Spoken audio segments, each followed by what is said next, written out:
We don't have a full RAC meeting here, but there's not going to be any vote taken tonight on things. Some of you all come from Tallahassee, I believe, and I hate to have you waiting, and the meeting's scheduled to start at 5, so let's start. So we have Rose McCoy and Mayor LaPaz here from the City of Caravel as two RAC members. Eric Lovestrand, who is a RAC member, is sick and not here.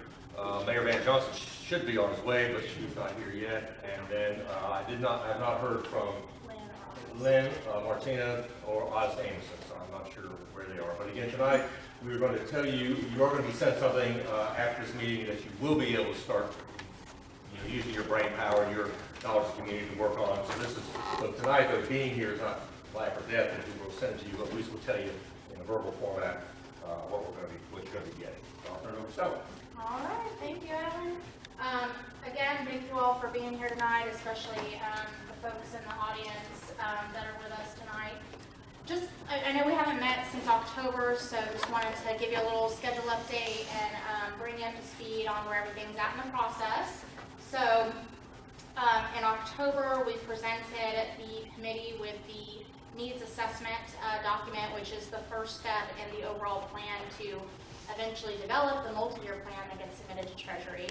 And then at that meeting, we received a lot of good input from the members. We had a pretty good discussion. We posted that online. We opened it up for public comments. We received a few public comments via email and via phone. And we put all of the comments from the meeting and all the comments that we got from the public into a matrix and kind of cross-reference, and then added a lot of things into the needs assessment to come up with a revised version. So I don't have any extra hard copies, but this is posted online, and if you do need a copy, I can send it to you or email it to you, the link. But basically, this is the revised version of the needs assessment that incorporated all of the feedback that we got from you all at your last meeting. And yes, sir? Do you consider it final? Yeah, and that's what I was just about to get at. We consider it final because at the December meeting, the board did approve this version. So this would be the final version. If there is anything that would be missing, I would encourage you all to give me that feedback. We won't be adding it to the document, but we can, use that information as we move along in the process, just to make sure we didn't miss anything. But if you do have any questions or anything like that, we can do that now. And these are two documents that I had to look for.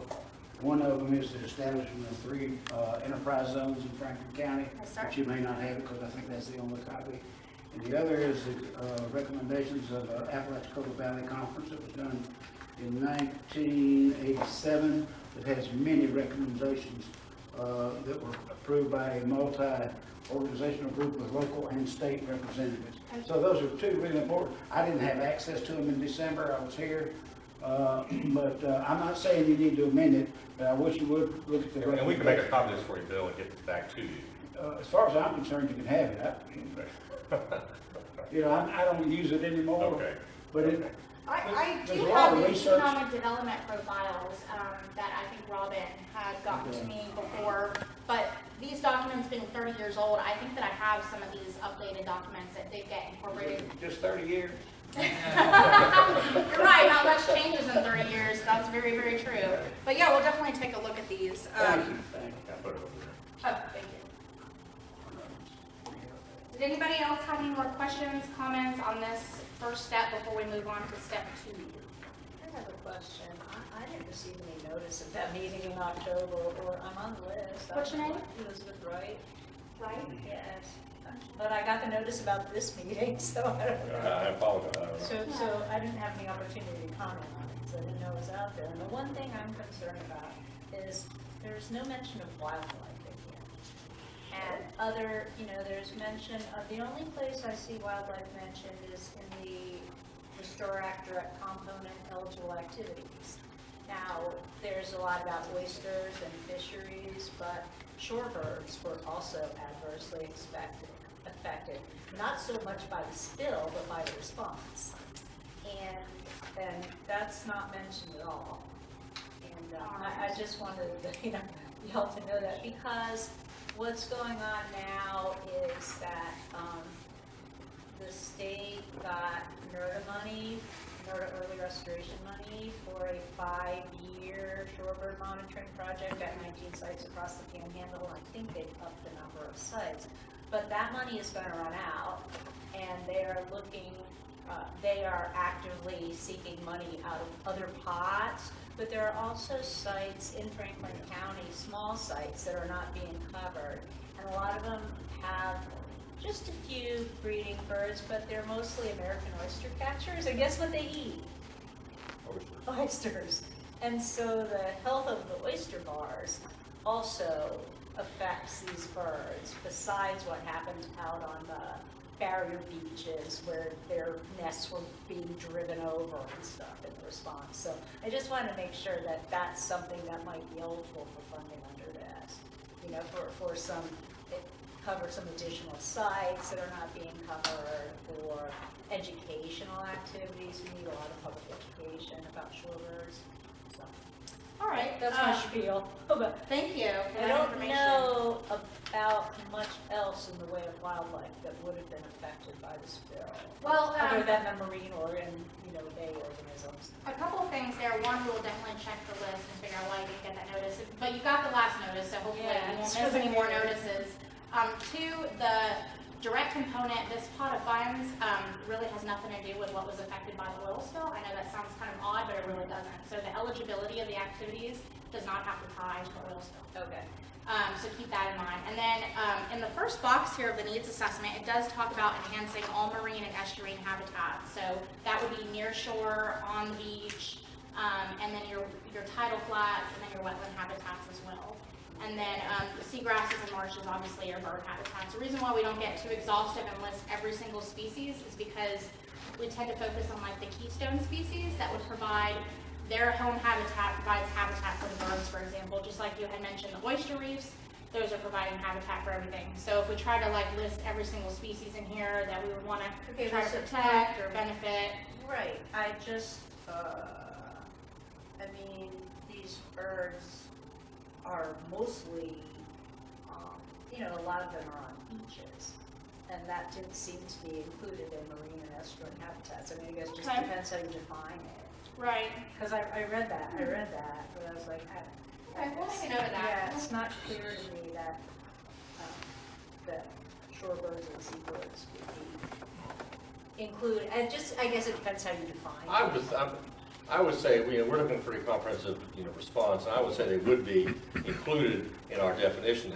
The challenge is going to be, is someone going to come up with a viable project to Well, do something about it? I'm thinking to put one together, Okay. actually, with folks I know who are, Audubon, Florida has a contract with the state to Okay. carry out the work under the NERDA, and I'm thinking of maybe trying to put together a project with them, Okay. maybe more public education stuff. Okay.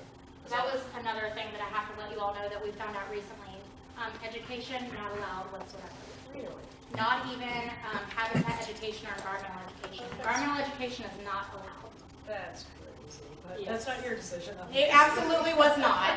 Just from experience in other counties that we're working with, we have already submitted their multi-year plans and Treasury has reviewed them, and the comments that we got back were those activities are ineligible.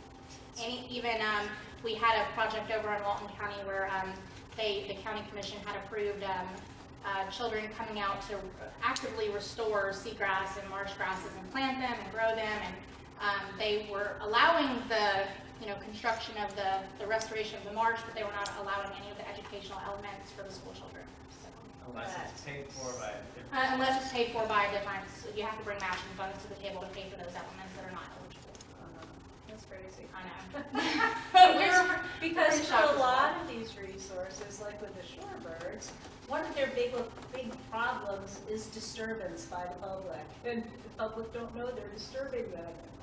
That's crazy. Okay, Yeah. thank you. I know. You're welcome. Uh-huh. Ms. McCoy, did you have a question? Yes, or just- comment? Not really a question, just, you might want to take a look at this. Under workforce development and job creation, go down to where it says update and market existing assets. A lot of the assets that are here in Franklin County, of course, like the Gorey Museum. I'm sorry, the what? Gorey Museum. Glory Museum? Yes. G-O-R-R-I-E. Yes, and you have the Veterans Park. Okay. That's here, and what you might consider doing also is to start where it says update and market existing assets, and take it all and place it under tourism, recreation, fishing, and seafood. Seems like it would be more appropriate there. With the adding Veterans Park or a museum, or just museums. Yeah, Any the museum. Orman House, the Orman House. and the Yeah, I don't know, we need to list all the Because there's so many. museums. Orman Yeah. House and the Chapman Botanical Oh, Garden, that's which certainly they're needs- trying to develop at the Orman House. That certainly needs to be under tourism, recreation, fishing, and seafood. That's about it. You might want to go to the end of that. After public waterfront access, including public parking, you might want to put, even though it's in some of the components, improvements of state and local parks located in coastal areas. That's, and there were some others concerning But, Okay. I mean, of course, these tend to be sort of headings, so like, under tourism, I agree with you, cultural and historic tourism. That covers Could easily museums. incorporate Sure. museums and that kind of stuff. Sure, it's where it should be. And that's, I was just gonna say, and that's why we just left cultural and historic tourism as they are, because that covers all museums and all the parks. And then this bucket of funds has a separate category for state parks, that wouldn't fall under any of these categories, it just falls under state parks, so I'll note that as well. And just one more thing, Yes. under workforce development and job creation, I don't know if we could do this, but certainly for number 5 proposal, where it says local higher education and vocational, could we put training in that, vocational training opportunities? I think that's what it's intended to mean. Yeah, sometimes we have to, sometimes clarity is a problem, but Oh, certainly the training, if it's Training. vocational training, Got it. you get more points, especially for number 5. I see. And then just to note as well, on the update and market existing assets, the reason why we originally didn't put it in tourism and it's under workforce development and job creation is because, and I could be off here, but these are supposed to be the major assets that would bring major industry. Whereas your museums are not really gonna do that, your airports and your industrial areas are the things that are gonna do that. That's why we ended up putting them here instead of tourism, for example. I have a question on this one. Did the submittal by FAMU, is that included under the workforce development and job creation portion of this? The submittal, Yes, from FAMU. are you talking about the project submittal? Right. We're not accepting project submittals. No. The needs assessment submittal from FAMU, is it included in this Yes. section here? Is this going to be the only opportunity to review or comment on these categories? No, not at all. In fact, the reason why we call it, approved right now is because we need to move on to the next step if we're ever gonna get this plan done. But, we can continue to discuss and comment on this throughout the entire Well, process. you There's cut no off reason the why needs not. assessment part. I'm sorry? You cut off the needs assessment part, and I don't think the committee voted on it. I'm sorry? You cut off the needs assessment Cut it part off? of, yes, you said you weren't going to, the board had approved it, and you weren't submitting, you weren't receiving any more material. No. In the beginning, I said the board has approved this version of the needs assessment, but throughout the process, any comments, questions, we will still take them. If we need to, the reason why we need to move on to step 2 is so we can actually get this plan done Well, I within the next understand. year and a half. But You need we to will move on. continue to accept comments and questions, absolutely. Because I have a number of comments on this particular document. For example, you don't have the ports on here, either Port of Apalachicola or Port of Carabel under the update and market existing assets. And I think both of those are real important existing assets.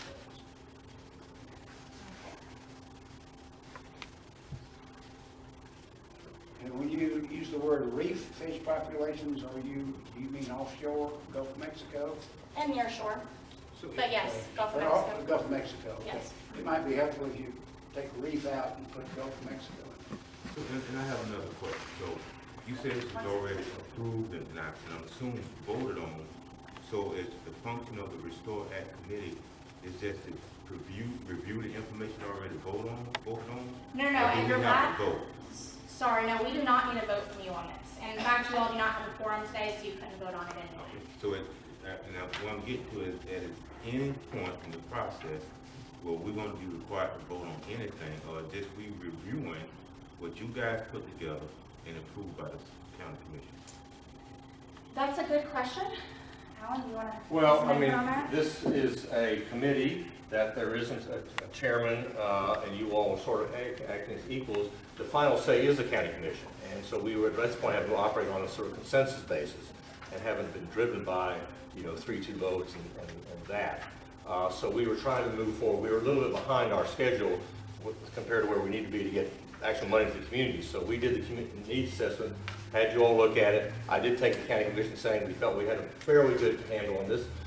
So we accepted it as a fairly good handle. The next step would be the criteria for which we sort of begin to rank things. And again, it was my hope that we would get to a consensus and not actually a vote, because the only vote, and this was driving this, is the county commission at this point. So I was looking at consensus. What is our purpose? Your purpose is to help guide and develop that consensus. Yeah, a lot of the bullet points that are in this document today were not in here before your last meeting. I mean, over half of this we got from your input from the last meeting. So without your input from the last meeting, we wouldn't have most of this information. I mean, the critical part, I think, will become when projects are submitted. And there, it's going to be necessary, someone has to rank them. And yes, you all will end up ranking them. You'll be the initial ranking. Yeah, But that's right. we haven't got to the project submission yet. So we're just trying to develop these broad categories, and I'm just trying to move the process to that.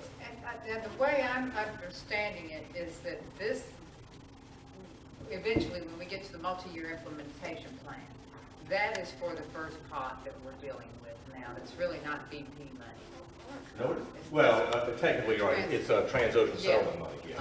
So, and then this is like a living document, or either there'll be another Yes. multi-year Exactly. plan, or it has to be updated or changed for the actual BP. And that's a very good, restoring. very good distinction. I mean, this is sort of a choice that the county commission has made, that we were trying to get money into the community as fast as possible. And so the U.S. Treasury will not approve a plan with projects for which money is not available. There's $4.2 million available from Transocean settlement in the county's restore pot right now.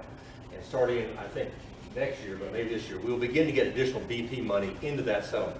We understand and expect that this multi-year plan will be revised every couple of years as more money comes into it. So yeah, we'll have $5 million essentially for us to review and get funded, we hope, in the next 18 months. But you're right, that's only the beginning of the process. And then I don't know this yet, every other year, or maybe even every year, as money gets built up, we will then revise the plan, come back and perhaps, this is an unknown, so I don't want to make this a definitive statement. Either revise the multi-year plan for projects we've already received in the pipeline, or go out and ask for new projects. I don't know what that next phase will be. But we are hoping to create a list of projects for about $5 million for which money is already available. But that's only a third to a quarter of what we ultimately will get. Actually, a quarter, because Franklin County will ultimately get $24 million of restore money over 15 years. So yes, to answer the questions about this document, it can be updated again at any time. We just simply wanted to move on to the next step. So. And we may find it necessary. I mean, this is, since we're building these cars, we're driving it. We don't quite know all the That's parts. true. Yes, sir. Under the category infrastructure benefiting the economy or ecological resources, you don't have potable water as a utility, you don't have, or program, you don't have wastewater treatment, wastewater discharge. You do have stormwater, but stormwater, like water and like wastewater, are all utilities, or could be all utilities, that have a subscriber base and a user pay concept. Yes, So sir. it's my understanding that most BP money should go for projects that there aren't other sources of revenue for. Correct.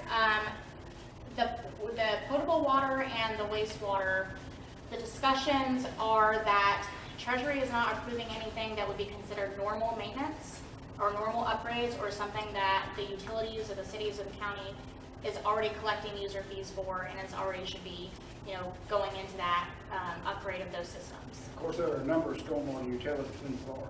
There are, but as I understand it, there are none in Franklin County. The city of Apalachicola has adopted a stormwater utility Okay, was that recent? about a year ago. It was about a year ago? Okay, good, that's good.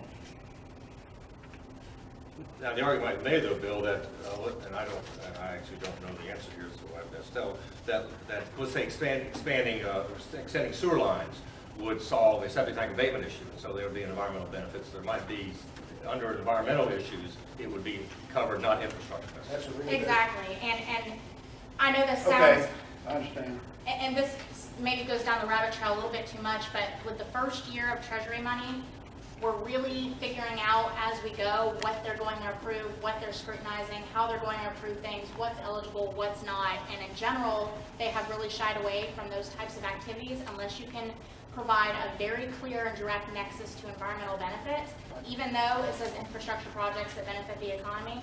So just with other counties, they've been shying away from those in the first year just to kind of let Treasury massage out their rules a little bit more. And just to let you guys know, there would be a pretty huge burden on the county to basically generate a report that proves those nexes. So, But I would say it falls under the environmental restoration issue for sewer. they call it the best available science requirement. All right. Do we have any other questions, comments, discussion on this step one? Again, I think it's fair to say that this is going to be revised, and certainly, as we get down to see what kind of project we say, we really missed the boat on this, because the focus of the community is, here these projects are all in a certain area, and we didn't come up with our needs assessment. Well, we'll have to revise that and recognize that. Until we get to the project area, we just got to kind of make one cycle through this and see where we're at. Exactly. All right. If there are any other comments, questions, feel free to call, feel free to email. We did leave the public comment period open for about a month and a half. And like I said, we got a few public comments through that were incorporated in this. But again, if there are any more, we will continue to add. All right, I don't know why this keeps going down, but we're going to go on to the next step, which is step 2. Basically, the selection criteria is the next step in the process. And sort of the way that this works, and again, this is all kind of living, breathing, we're kind of going through the process and creating it as we go, but the selection criteria are meant to be based on the needs. So maybe not word for word, but the process is generally that we will go ahead and draft the selection criteria, and I provided some examples from some other counties in an email, and I don't know that I've posted them online, but I believe I sent them in the email out to the public as well. So more or less you'll see the same types of wording, just sort of in sentence structure, but they'll still be sort of in the same category headings. And then after that, once those are drafted, what we will do is give you a form that looks sort of like this, and this has example marked on it because this is the one that was used in Walton County. I didn't bring enough copies for everybody, but I can I will print some post out. this online. And I have 3 extras. I can print some out. And I'll make some more copies. So the idea is, and again, these categories are just an example from a different county, but once the criteria themselves are drafted, I'll put them in a matrix like that, and then I will send you guys those forms that look like that, and you will more or less rank them in order of importance. The way that Walton County did it was they did it by a percentage or a 100-point base. Basically, you have 100 points total, and you want to give 30 points to workforce development and 10 points to beach nourishment and et cetera, et cetera. But you only have 100 points to work with because at some point we do have to get to a prioritization. We can't just say everything is created equal because then none of the projects will be ranked in priority order and they'll all be considered the same level of importance. And that would be a problem if we got, like in Gulf County, $60 million worth of projects, but only $2.5 million to work with in the first year. So you do have to get to a prioritization.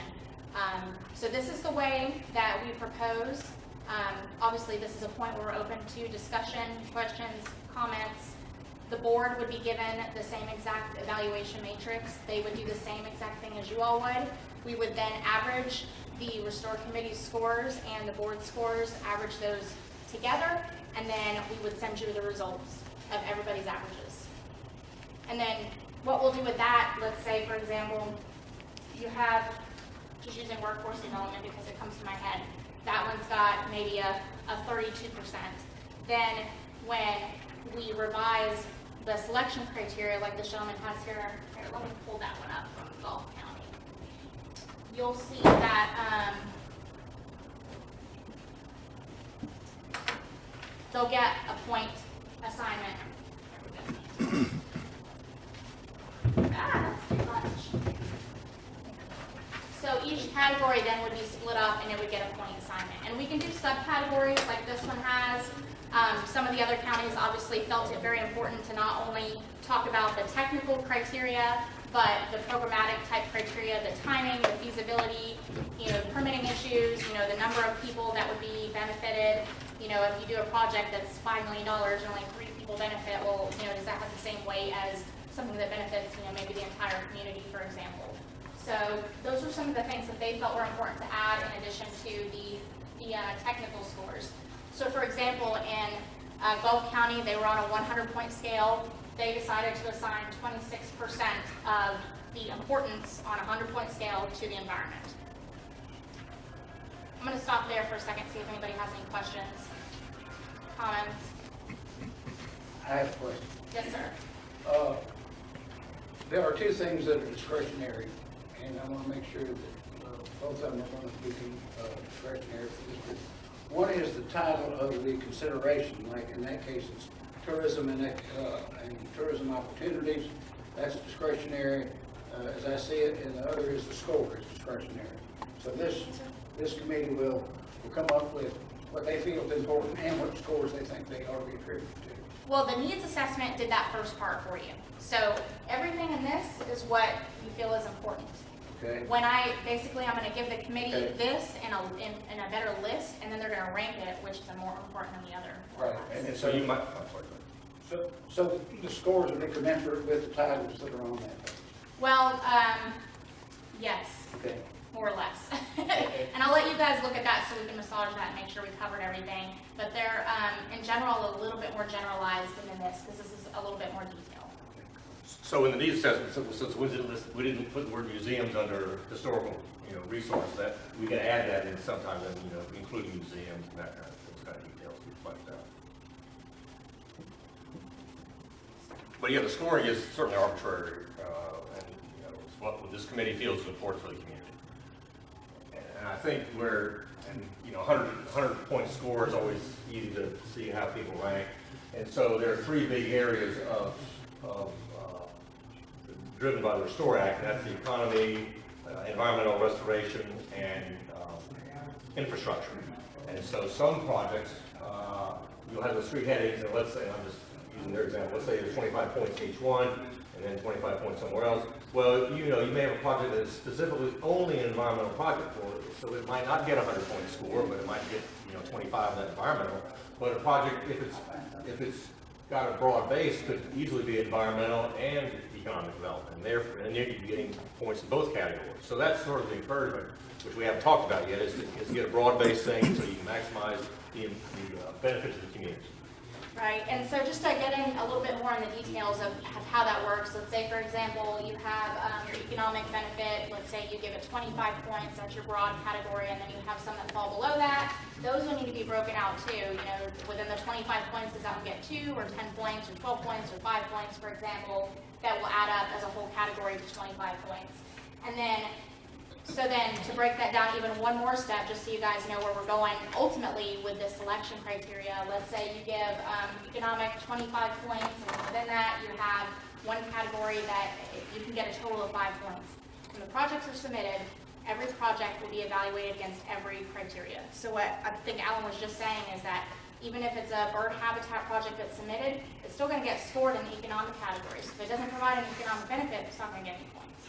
And vice versa. If it's an economic project and it doesn't provide any environmental benefit, it's not going to get any environmental points. But you see that there is a lot of crossover in those. In other counties, most projects are getting points in most of the categories, just not as much. So let's say it provides a tiny bit of economic benefit. There are 5 points that you can get in that subcategory. Maybe you only get 1 point or 2 points. And that's kind of how this is broken down. This is Walton County's scoring sheet, which is not, but I provide provided you all this one as an example too, but it's The not. Gulf very- County one I thought was a little easy to read. It is, yeah. Yeah, Walton County's scoring matrix is about 35 pages long, so that one's a little complex. These are raw scores. Are they gonna be weighted at all? There's a lot of different ways that can be done. I think it's best to say possibly, and I think it's best to have that discussion at a later date. I've almost found that with every county, in the beginning, they said no, and then towards the end, they felt that they did have to weight them in some way. Whether it was, timing, like in Gulf County, they ultimately, had a list of projects and then they had to reprioritize them based on some timing of other funds that came in for matching funds where the project had to get done within a year. So then that project actually got moved up the list because it had 75% matching funds that came in that had to be spent within a year, for example. I mean, but it sounds big, and we were looking at trying to get a list of projects that money's available, so let's say $5 million. So I fully expect to get more than $5 million for the request, so, we need to have the priorities. So those people who are ready to go, get the highest score, and we can move forward and get those things up and running. So I wanted to show you sort of what that looks like when it goes down the road. This is sort of what our scoring matrix looks like. And Alan and I have been discussing this. I don't know that we've made a determination yet as to how the board wants to do this, but I believe that you all will be heavily involved in scoring the projects. So I don't think you all, unless you don't want to, you all be the first cut. I mean, Right. you'll turn them over to you all and see how it falls out. we You would get do chaos, we would and do then we'll like put some a of the system. We would do like an eligibility review just to say, okay, this project, Treasury would never approve this kind of project, and we would give that kind of information to you all first, so you would have that, so you wouldn't have to waste your time, scoring a project that was never going to make the cut in the first place. But we would end up giving you the sheets that look like this, with all of the categories. This was sitting in before, but it doesn't like it now. There you go. So, you have your main category, and then you have your subcategories there, and then, come on, I'm not technologically inclined today, and then you have your range. So all of these subcategories had a possibility max of 2 points, so this just shows you can get anywhere from 0 to 2 points in each category. And then so for this first project here, fire hydrants in South Gulf County is the name of this project. You can see these are the actual scores. This is the actual sheet that they used. And then these categories just keep going out. So this project got scored in every single category. Here. And then, you put your comments out to the side, sort of your justification as to why you scored it that way in each particular category. And then those scores will be sent back, and then this sheet will automatically total everything. It'll automatically average everything, and of course we can, verify all those things as well as we need to. Now, will this be done online, or will we be doing this by hard copy? Will our names be on this? Yeah, Alan and I talked about that just before the meeting. As a matter of fact, whatever is your preference, I have electronic versions that are very easy to use, where I can email you these forms, you type it in, you hit a button, and it emails it back to me. Or if you prefer a hard copy, I can mail you a hard copy, you can write it in, and I'll enter it on the electronic and compile everything. As far as your names, I think that other counties have had those discussions, and they have all decided that your name should be on it and that you should own the scores. But, that's up to you all. No, I agree. Okay. And then, but the Franklin County Board of County Commissioners has the final say. Is that They do, correct? yes. So I think, to get back to the, sorry for the switching back and forth, guys. I thought this would be easier. It doesn't seem to be easier. Let me show you this one again. I think we looked at this one possibly at the last meeting. But this being sort of the overall process template that's been used, again, once the selection criteria is drafted and everybody's happy with it and the point system is there and everybody's happy with that, then we basically launch the online project portal. What you'll see on the online project portal is literally word for word, the list of questions will match the selection criteria. And the point structure will be right out there by the side so everybody knows exactly how many points are possible. So they'll be responsible for responding to each question. If you give, you know, let's just throw it out there, beach tourism, 10 points overall, then they're going to be required to respond to how their project provides beach tourism. And then obviously they'll get a score in that category based on their user inputted response onto that online portal. And so there'll be a question for every single criteria. In addition to some basic questions like, you know, the location of the project and the owner of the project and such things as that. And then once those projects, again, are all submitted, the project portal will be open for a certain period of time. It'll be advertised to the public. We'll do some notices. We'll really try to get the word out there to make sure everybody knows that it's out there. And then that'll be closed. We'll compile all the projects. We'll do an eligibility review, and then we'll turn them over to you all along with these forms so that you can score them. And then once we get your scores, and then we get the board's scores, we will average all those scores, and that will give us a ranked list of projects. The projects will be, you know, number 1, number 2, number 3, number 4, number 5. And again, I think this is what you were asking earlier, is that the final? Once we get all the scores and they're all ranked 1, 2, 3, 4, 5, does that mean the board has to adopt them like that? Definitely not. They could change them any way they want to at that point if they feel that something in the process, you know, didn't go the way they Because one issue might be availability of funds. Someone may, you know, have this window that they need to get it done now. Okaloosa County's process, which I thought was very good, at 70% of the recommendation based on the numeric scores and 30% based on a subjective evaluation of their committee members. The County Commission approved it unanimously with almost no questions. There were a couple of questions, but it didn't relate to the rankings. So is there going to be a numerical element and a discretionary element, or is it going to be all numerical to a certain point and then all discretionary? It's a good question. I think that the process that we've laid out is numerical, completely numerical up until the point where you all or the board decides it doesn't need to be.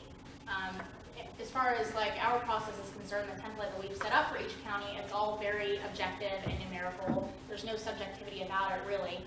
Even the scores are very objective as far as how many points you get. You have to match it to what the project said, etc. But towards the end of the process, or when like Alan said, if there are matching funds that come in, I mean, those sorts of things could change. Right now, I would say it's all objective, all numerical, because in Okaloosa County, the Restore Committee also did not do numerical scores. So I think they're 30% Yeah, they input. did. So they had a 70% input on the numerical scores, and then they had a 30% input on subjective. Right, and presentations, etc. Oh, okay. Oh, that's right. They did the presentation, the shortlist presentations. Yeah. Huh. But I'm open. I mean, it doesn't really matter to me. I'm open to some subjectivity. I mean, we want people to have complete and truthful applications, so we want to rely upon what they tell us in their. And my position is, and I don't speak for Ben Johnson, but he and I have talked about it. We want to make sure we know what the rules of the game are going in, because that will influence what projects we pick and which ones we don't pick. And so if there's a hint that the final selection could pick project number 26 of 10 projects that can be funded, we want to know how level the playing field is. Yes. I mean, I think at Sapling, that's where I feel we're at, is that we have to be, numerical. We have to have quantitative assessment on what we're going to do. And then maybe the Restore Committee as a whole says, well, if there's a timeline there or add something. But I think the initial thing needs to be based upon some finite set of scoring system. I just wanted to comment on that as a member of the public. It seems like if you introduce subjectivity into it, you could be introducing politics into it. That's Unfortunately, politics are a reality. Well, but you can, if you make it numerical, less so. I know, but there could be, and I use a timeline example, thing that comes up to me, there's these projects that have great value, but they don't have their funding available yet. Yet we have a project of lesser value, but it's ready to go right now, and if we don't afford them that fund, then they don't do the project at all. So I see where there could be some subjectivity based upon availability of funds, and it's sort of I'm not sure how you give a numerical score for that, I guess you can, but Well, Gulf County did, they gave 18 points. Yes. Addition. Or, additional. But Yeah, that it's was, almost that was completely based on how many matching funds you brought, how much. Right. If you were able to do a 1-for-1 match, I think you got 10 points, and then, the more money you brought to the table for the project, the more points you got. However, they did end up adjusting their rankings slightly because they got a lot more matching funds for the beach nourishment project than they had expected, and those obviously have an expiration timeline, so that project got advanced.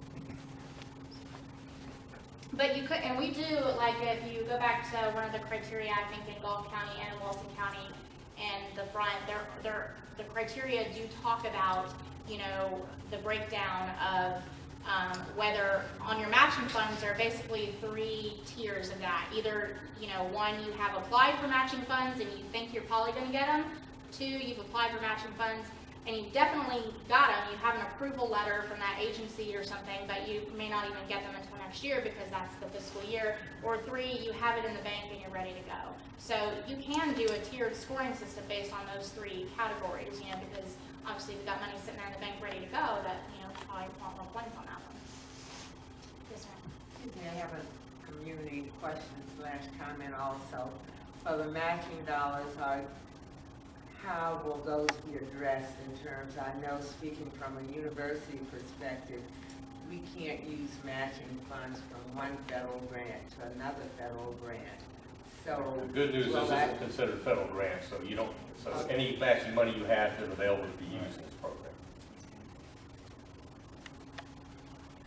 Yes, sir. So that brings me to a question that I thought may be useful for now. FAMU, we're working with Apalachicola City, correct? We're working with them. We are funding from NOAA, which we think can leverage some of the coastal and ecosystem restoration projects that's already been funded.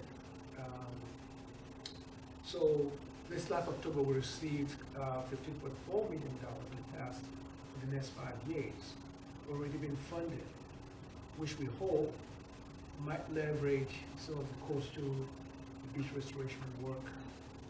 It certainly could. I mean, the challenge would be that that's a project that is actually doing beach restoration, not just an education component, because that's where Treasury says you can't fund education. So if there's a component where building something or improving some habitat, then yeah, that's certainly valid. Yeah. And I think you all may have come in maybe about 5 minutes after we started, so I don't know if we caught this conversation in the beginning, but in the very beginning of the meeting, we had a discussion, and I wanted to let everybody know that our experience with Treasury and other counties, we have submitted the multi-year plans, and we have gotten comments back from Treasury, and they have said that education is ineligible. Environmental education is ineligible.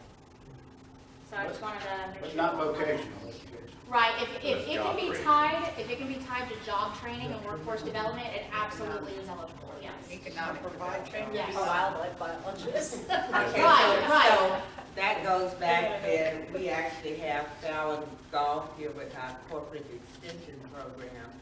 And we're doing a 3501 project, an incubator accelerator, where we're going through the community, working with people in terms of helping them develop startup businesses and those kinds of things. Some training / education, which is workforce development, is tied to that, and she's actually assisting people in working with them where they are, because we're interacting with people that, from the thought process in terms of where it's just an idea in their head, to some individuals that really are ready to get started in terms of moving forward and just need some assistance in terms of where we actually had USDA in terms of rural development and a couple other agencies come in to look at ways that we could leverage what they have to complement what individuals have to put forward. Yeah, and I think everything that you described there sounds, like it falls right in line with the eligible category of workforce development. One thing to keep in mind when developing the project ideas is think about exactly what the dollars are going to be spent on. Are the dollars going to pay for somebody's salary? Are the dollars going to pay for a facility? Are the dollars going to pay for somebody's computer? Are dollars going to pay for, what are the dollars going to be paid for, actually used for? Because Treasury will follow those all the way down.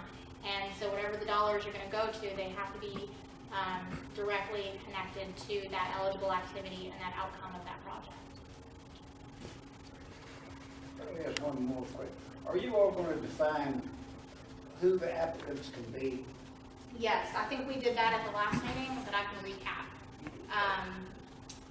I think you did too, but I don't remember exactly what you said. That's okay. I don't either. Local. I'm not saying I I think you did. Local governments, obviously county governments, county departments, city governments, city departments, quasi-governments, utilities,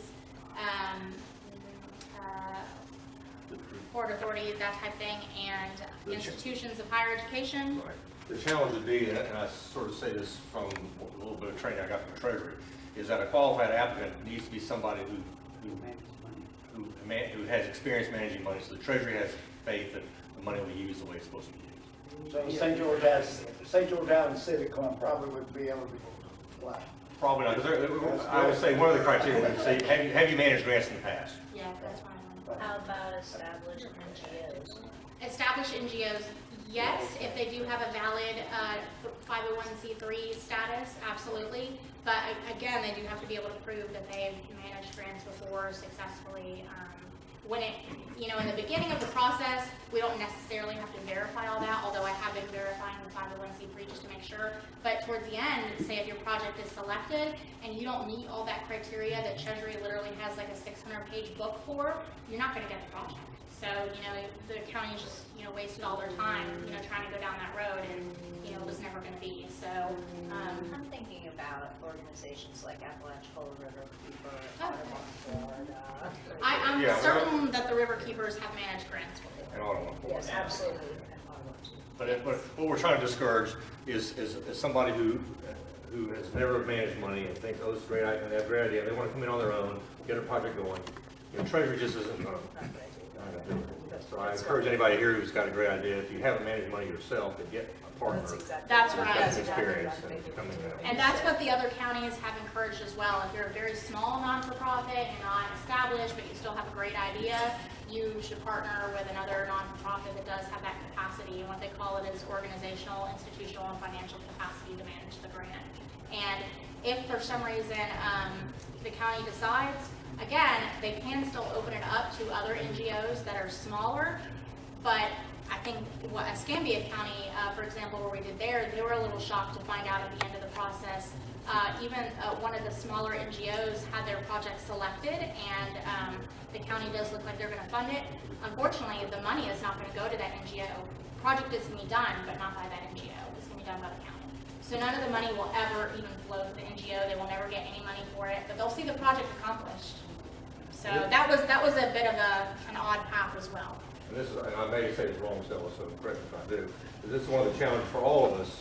I say us, the county might be an applicant as anybody else. There's a cap on administrative costs. And it can be a problem. It's a complicated project. The Treasury has made it their rules, not our rule, of 3%. And that's on the application or the implementation of the project itself, correct? Yes, that's all of the county's costs to do. So- Project management, grant management, implementation management, anything that doesn't, buy grass, for example, that the county has to bear, 3% is The the more cap. small projects, the higher the administrative cost is going to be. And so I just say that outright, that it's certainly possible that we all benefit from a few large projects, which are easier to administer and have a broader public benefit, and focus on that. At least this initial round, we get our feet on the ground. So the funding, I'm just going to put it on layman's terms to make sure I understand. The funding will not go, I'm just going to say the Carabel District Museum wants to apply. They're at 503C, a nonprofit organization, but they apply and they get funded. The dollars are not going to the Carabel District Museum. It's possible they would. Let's say the Carabel History Museum wanted to make an improvement to a city building or even their own building. It's possible that the county would be the recipient of funds and do the work on behalf of the city historical The society. county will have to administer the funds. It would be possible because the Treasury might say, look, the historical society has no experience in managing funds. So, you know, you, the county, want to award this money, well, you, the county, are responsible for administrating the money. And that's where you're talking about the 3% cap on the administrative costs out of that grant, and really it's gonna probably cost more. So depending on what it is. Exactly. Yes, sir. So Stella, now, so you opened that train of thought, which was where my question was, is I understand the point process and who will be establishing that. But you guys, with knowledge and kind of a bigger picture view, would y'all help any facilitation of those partnerships to get the best application or project possible? Like offer a workshop or? I don't. You understand what? I Because understand we exactly. understand that, you know, it's often beneficial to be part of a larger project. And how does that happen? Well, let me say what happened with the Locally committee. versus- We can't, you know, with the resort committee, they're gonna be ranking everybody. Right. So they can't necessarily go out and put partnerships together. No, that's what I understood that. But I was looking to the company that's facilitating the process. Because to me, knowing what projects score well, knowing the other projects that are in the region and how to capitalize on those, I definitely think in other counties, we have been asked the exact same question. And although it wasn't really in the original scope of, you know, what we were thinking in terms of the process, what we did end up doing in Escambia and Gulf counties, for example, are hosting workshops where we said just that. Hey, if you're thinking about a project, come to this workshop, come with your ideas. We had computers, we explained the process, we explained the application process. And then we, in Escambia County, we had it at Gulf Power at their big facility, and we had tables of the different categories, and you were to sit at your table. You know, if you were economic, sit there, and everybody else that was economic sat at that table, and then you got a couple hours to discuss your project, and then, you know, any questions that you came up with as far as partnerships and technical questions, then we had 2 hours at the end where all the groups asked their questions, and we answered all their questions. So it's sort of a public setting that we're doing all. Yeah, it's just a public, I mean, we simply just host a public workshop, and you all come, and I mean, you all really have to do the work. I mean, we can absolutely facilitate and host, but you all really have to, you know, you guys are the ones that are gonna end up doing the work, so. I think that's like a local version of what the Nature Conservancy did for the workshop. Oh, right, yes, absolutely. Sure. I think that's So definitely. I've got to maybe ask something awkward, but I do that from time to time. So now, Dewberry's fee is coming out of this first pot of money, is Right, that right, correct? right. Okay, so we know that. I don't know what the fee is, but I won't ask at this point.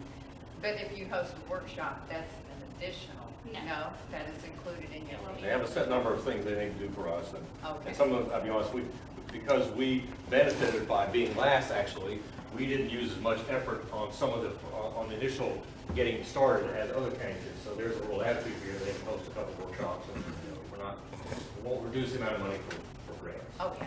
Yeah, we wanna get you guys to the, you know, finish line, definitely, so. And have you developed a handbook or a training book or anything Yeah. like that for something that Mr. Joe was asking for? Yes, we have. We developed one in Escambia County, and we can definitely adapt it for here. That would be a great idea to do the workshop thing.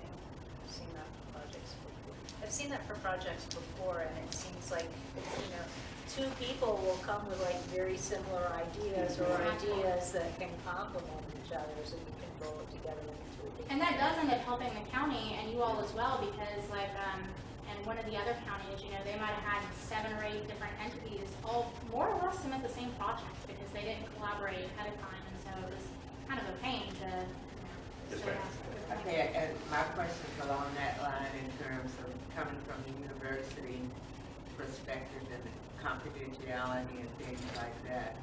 What or how will researcher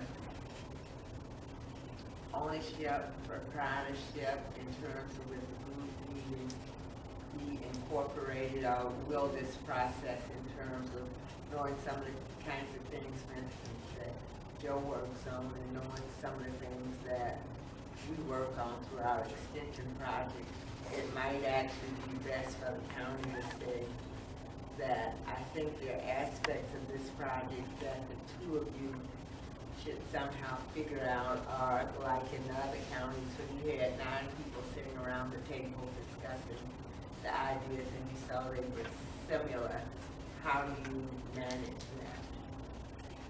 Well, hopefully people realize that coming, working together is a better idea than working separately. So hopefully just the synergy of you all realize Yeah, I how didn't closely see it. allied to the issue. Yeah, and I didn't see it, I saw it as being more of a collaborative approach, because sometimes you see which assets are better to put forward first, or who would be the lead, who has that capacity to do that. Right, So who exactly. has what capacity to put a Is good project together for our Yeah, community? that's Right. But it depends exactly. on what the project is, so we can't Right. just say now. Right. But no one has to participate, and no one would be told that they had to be part of it. That's exactly correct. And your question is a very good one. We've had that in every single county that we've worked with, that same question. When we started talking about facilitate, collaboration and partnerships, there was a lot of good buzz, but then we started getting questions. Well, hold on a second. This is my project. I don't really know if I want to share it with somebody else. That's your call. That's definitely up to you. Whatever role you want us or the county to play in helping facilitate those partnerships, like I said, we can help host the workshops, but we're certainly not going to hand somebody else your project information. But do keep in mind that anything you submit is public record. So if somebody requests the public record, they can get it. And I know a lot of times government, like you all said, they would prefer to fund 3 major projects Right. than 50 small projects because of the administrative 3% cost. That's correct, and it actually doesn't make a difference whether there are 2 partners or 12 partners on one project. So it may be extremely beneficial to have one larger project where you have several partners than just have you as one entity and it be a smaller project. I can see that being. Yeah, and especially for, so y'all are knowledgeable of what the cost of the world is today. So, $5 million, if you're doing construction projects, stormwater, building a building, and else, $5 million does not go very far nowadays. That's true. In terms of proprietorship too, you had asked about that. We had a couple of, more sensitive situations in one of the other counties as well. And what I would say there again is be conscious of the public record laws. And I think that some of the other folks that had concerns about submitting it as public information used code words and code names as much as they could to try to protect the innocent. If that's something that you feel is necessary, and then you could always call with the quote real information, because obviously phone calls, not encouraging anybody to hide anything from the public clearly, but if it's really very proprietary, company information or whatever, and it's extremely sensitive. I know that there are situations. I used to work for the city of Fort Walton Beach, and we did have some industries come to us and say to us, this is sensitive. I don't want anybody knowing about this, that I may be looking to purchase this property or develop this property. And, I think the county can be sensitive to some situations like that if there's definitely a need for that. I guess it has to do with competition and such. So.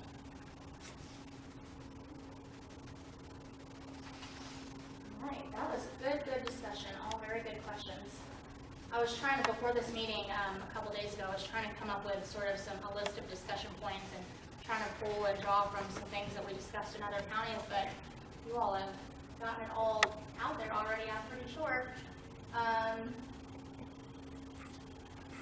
Yeah, so we have a couple of challenges for us. One is to get the selection criteria, then apply some points to it. But then the other challenge is for us to seek and encourage qualified applicants to come here and get projects that we all think are good, and that the next statement I'll make is a little bit unknown that we think Treasury's going to think good, because Treasury is the final say on this stuff. And if they think that an applicant isn't qualified, they'll say somebody else has to submit us to the project. So we're all it's a learning curve ahead of us. That's one reason we want to do it in phases, so we don't waste all this time creating a list of 50 projects and tie up all $20 million, and we find out that we're not really getting the best effort. So we're trying to do this in the first phase to see how we proceed, see how well the money is spent, and go from there. That's right. And the selection criteria is a required component of the overall process. The Treasury doesn't say how you have to develop the criteria, it just says you have to develop criteria by which the projects will be evaluated and scored. So, I think it's a wake-up call for any applicant to review Treasury rules and the Treasury application prior to submitting their own application. I've been reviewing them for 10 years and I'm still not done. So I was in a pretty tall order right there. So what we'll try to do is in the next series of meetings, before we open up the, project online portal, we'll try to pare that down to sort of like the most important points. Yeah, one of the things I think a lot of the other counties are already dealing with is this the best available data issue, or best available science. So when you're doing environmental restoration, are you doing the way that's the best available science available? And proving that point to the satisfaction of Treasury has been a nightmare for a lot of counties. So if you're doing a seagrass restoration, or you're doing sea dune restoration, trying to convince Treasury that yes, you know what you're doing it the best way, has been a big hurdle that a lot of counties have not been able to go over. Yeah, in Escambia County, that's actually a really good example. Seagrass restoration was one of their projects, and when they took that all the way down the Treasury with the best available science, it got to a point where, the Florida Fish and Wildlife Conservation Commission is doing this big study with the NICWIF funding, where they're doing assessment of seagrass, and they have this project called Roadblocks to seagrass recovery. Right, so it's trying to identify what the issues are that are inhibiting seagrass recovery. If we don't have those answers, then we almost can't say, what is the project going to be? So Treasury is, tell us really what that nexus is. Tell us exactly how you're going to do that, and maybe the best available science is still being developed. So Escambia County ran into that for sure with the seagrass, so they completely switched gears. Okay, so think about, I use an example since you're here. Let's say you want to do a shorebird habitat, and so you have an idea yourself about how to create an environment for better nesting shorebirds. What you need, not for our sake necessarily, but to prove to Treasury that you know what you're doing, you need to have some data that backs up the efforts in your program. Otherwise, Treasury's going to say, well, this isn't best available data, and you'll be caught in an endless loop that you'll never get out of. An endless loop. Trying to prove to Treasury. It's never ending. I know, that's very exactly the true. problem. Yeah.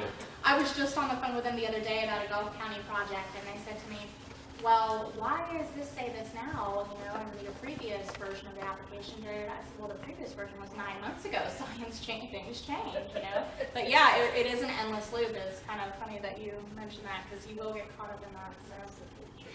So, I think the theme, go ahead, Rick. I was just going to say, so on that note, in terms of the best available science, particularly for the environmental category, citations of studies that show, published Peer documentation reviewed.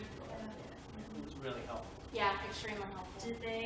Do they look at what we call in the science business gray literature, like state reports? Yes. They will consider that.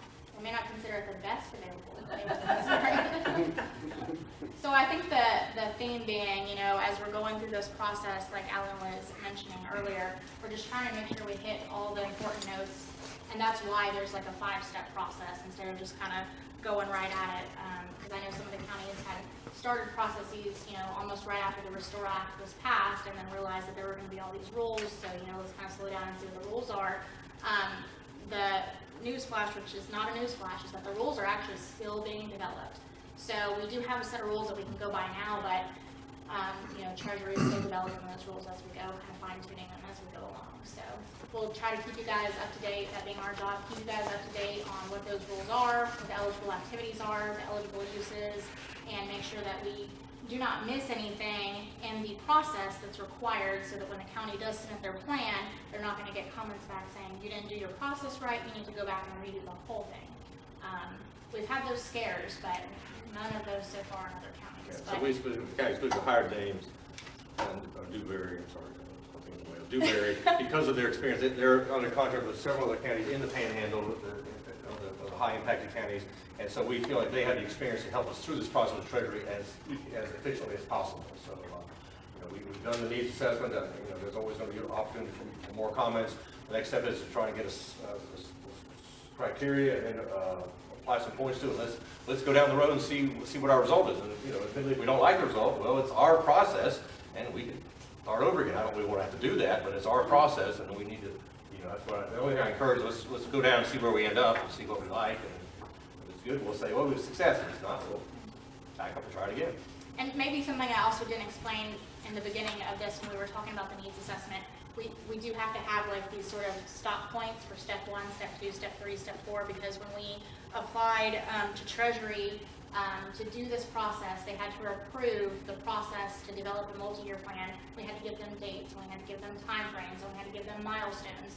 So we have to be able to tell them definitively, okay, on this date, we finished step 1, the needs assessment, we moved on to step 2.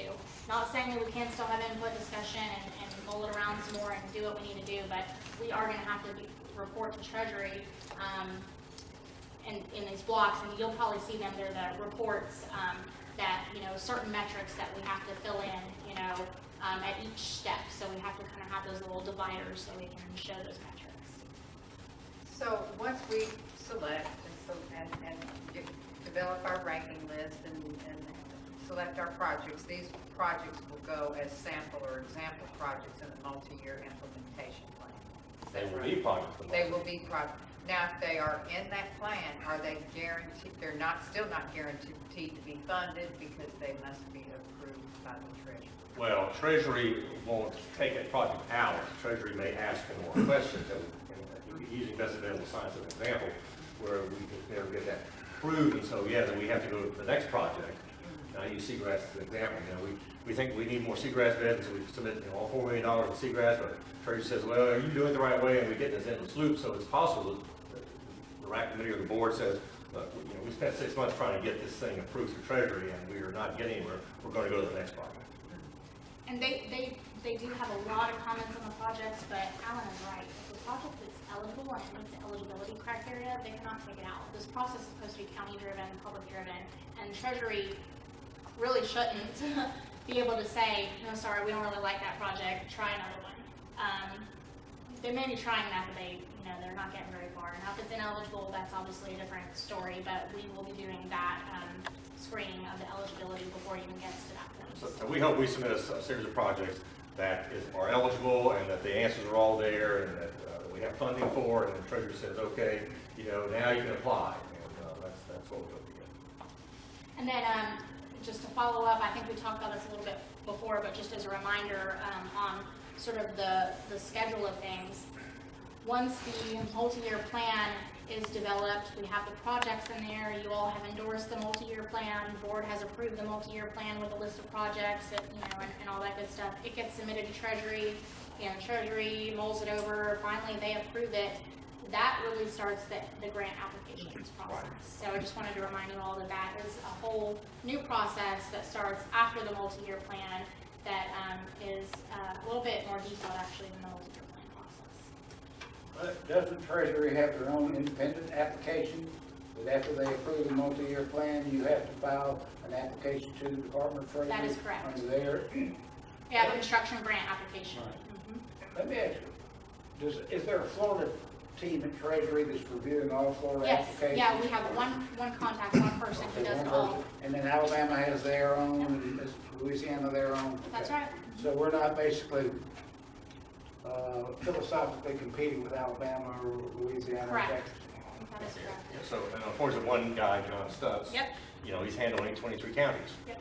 So he's pretty busy, and, you know, so there's been a big backlog of information. Speaking of 23 counties, what did the legislature, the governor just do appointing the House members from each of the 8 substantially affected counties to some kind of committee, and I don't know what they're going to do or how they're going to do it. They appointed a committee to oversee the governor's appointments on the Triumph Board. Okay, so that's the top 2 and 3. No, Triumph is that $1 billion that the state of Florida won in its own lawsuit against BP. That's the economic That's the only economic money. damage the state of Florida won. And so, yeah, it has nothing to do with store money at all, Bill, but it has, yeah, so the governor appointed 5 members to the Triumph Board, one of them being Alan Benz, another one, I forget the 5, but Alan Benz is the one we know the best. And then the legislature decided they would appoint some members to oversee the governor's appointment. Is the county going to have access to that money? We are, well, this is a challenge for Triumph. It has nothing to do with store. Triumph is competitive. Now, it's the first $400 million is been sent by BP to the state of Florida, and the state of $400 million. Okay. And so the And state, 75% of that is supposed to go to the 8 counties. 75% is supposed to go to 8 counties. Now, the legislature has to vote on it this session, and it's possible the legislature will say, $300 million, y'all can, you're not gonna do that. Miami's getting that. Yeah, so a vote has to be taken by the legislature this session, Bill, to put that 75% of the $400 million into the Treasury, into the Triumph Fund. If they do that this session, then $350 million, or whatever the math is, will be in Triumph Fund, which then anybody can apply for out of the 8 impacted counties. Not just, it's not just the county, cities can apply directly. I mean, there your challenge though is you're going to a Triumph board, and Triumph, this is the quote that I'll give you that they gave us.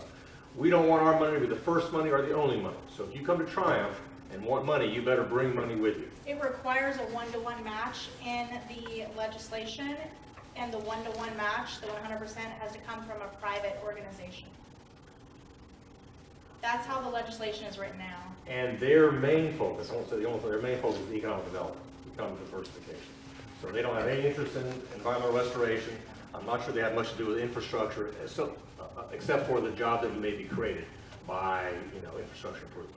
So the 8 affected counties are going to theoretically compete against each other. They are not theoretically, they are competing against each other. So we're going to be competing with Bay, Yes. Escambia, Okaloosa, Yes. San Diego. And the University of West Florida is sort of the host entity for this project, and so you can just imagine. Where are they located? We don't have a lot of We're not in Carabel. Right, so they are, the Triumph Board, I've been to a couple of meetings with them, again, it's nothing to do with this. They are focusing on, as a term for it, I forget what now, originators of, they're looking at, to use the worst example, they want a new automobile manufacturer to move to North Florida and create 50,000 jobs in an area. Well, guess what, we don't have 50,000 employees over here if we wanted to, so where's that location gonna be? It's gonna be in the Pensacola area. That's what they want some big impact to transform the panhandle of Florida. Transformational, there's your word. Transformational, but that The is whole panhandle. for the whole panhandle, but you and I both know that jobs created 300 miles from here aren't gonna transform the panhandle. However, there has been some Transformation. There has been some discussion of, the Port of Port St. Joe and the A&L Railway, and so there could be some tie in there, but it is going to be competitive. Chris Hawley's retirement project. Yeah, let me just say briefly, for the cities and everybody's going, so that Franklin County is participating in a couple of economic studies to help us get situated for trying to apply for Triumph Fund. And the 3 studies we're involved in. One is a study at the airport, being DOT funded, $50,000 I think it was, to look at what economic opportunities we might be able to generate at the airport. A second one is with Gulf County, Chris Hawley being the lead, of Gulf County, Franklin County, Calhoun County, Liberty County, in a study to see what economic opportunities we can create along the Appalachian Northern Railroad, which comes through Franklin County near the airport. So we're looking at the railroad, the airport, and I-10. Are there economic development opportunities that could be created by the reestablishment of a rail line, and that would help create jobs in here? St. Joe is looking at the port, but the port needs the railroad. And the railroad says we have $5 million to improve our rail line, but we will only improve our rail line if we have a client who's going to use our rail line. So they say they have the money available, but they are waiting for someone to come and say, we'll open up a job and lead one end of the railroad or the other end and create jobs. Has there been an assessment of the railroad, how much it's going to cost to? Yeah, they have that number. I think it's $5 million. And it's to replace most of the bridge crossings that upper part of the area. And do we have any contact with CSX and CSX? Well, it's not CSX, it's A&N. it's a subsidiary. Someone bought out, and if you'll call Chris Hawley or someone over in Gulf County, they can tell you those numbers. I don't remember the names now, but yes, they made a presentation. That's why I know these answers. So that's the second study. The third study is not just going to come out in our favor. The third study is being done by Florida's Great Northwest. The third study is being done by Florida's Great Northwest, funded from a $300,000 U.S. HUD grant to Florida's Great Northwest, and they are utilizing the University of West Florida for an economic impact study for the region. And this is where our challenge is, because they see the regions being based on the other side of, what's the other Air Force base? Eglin over there, that's where they see as the center of it. And but the Florida's Great Northwest study includes Franklin and Wakulla County. They're sort of forced by mandate, because we're part of the 8 impacted counties, to include us. But the focus of that study is not us.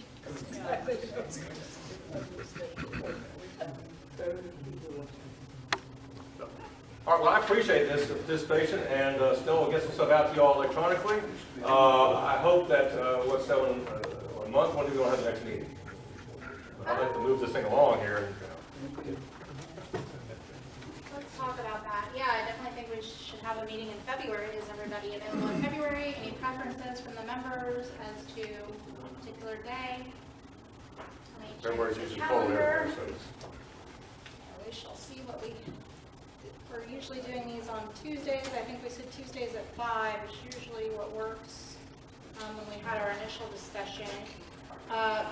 We could do Valentine's Day on the 14th, I'm sure everybody would love that. First, Or we could do the 21st. do the 21st. Let's do the 21st. 21st sounds We'll good. anticipate getting a notice out of another restore meeting on the 21st of February, which is basically almost a month from now. Is that good? Over there. Always nice seeing you too. If you did not see the sign-in sheet, please do sign in so we have a record that we can show Treasury that we proved that we actually did conduct this meeting.